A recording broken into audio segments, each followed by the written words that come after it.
Buko pie. Ang akin namang ginawa ngayon.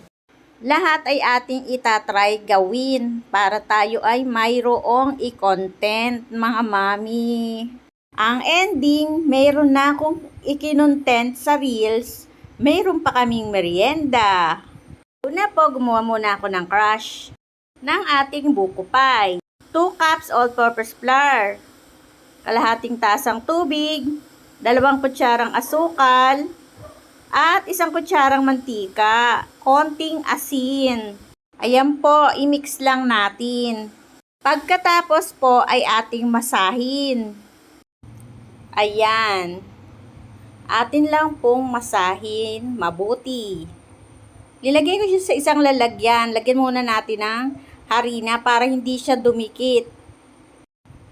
Ayun po, atin pong hatiin. Tapos, binilog ko lang siya. Ngayon, akin pong nilapag. Ayan. Ngayon, ilalagay natin sa lagayan. Yan lang po ang available kong lagayan. Ayan. Sa kalyanera lang. Ngayon, ganyanin natin ng tinidor.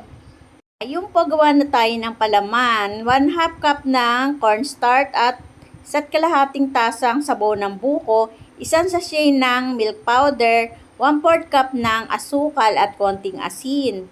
Eto pong buko, isang buo. Yung buko pang salad yung hingin nyo. Tapos, akin pong sinalang sa mahinang apoy lang. Ayan. Halu-haluin natin para hindi dumikit. Ngayon, pag okay na siya, ilagay na natin sa ating crush na ginawa. Ngayon po, ating patagin, tapos gagawa tayo ng pangtakip.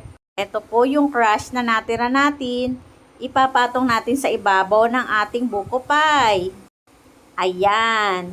I-sealed lang natin, tapos ganyanin natin ng tinidor. Ngayon, pag ganyan na, pahiran natin ng margarine yung ibabaw. Tapos, isalang natin siya.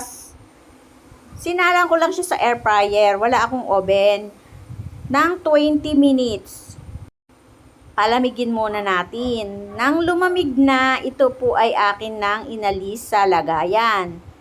Titikman na ngayon natin ang ating pinaghirapan. Ayan. Pag tayo gumawa, syempre hindi tipid sa buko. Halos lahat ng makakagat mo ay may buko. Tama lang yung tamis niya, hindi ka masusuya. O, ede nakatipid ako sa merienda. Nakagawa pa ako ng content.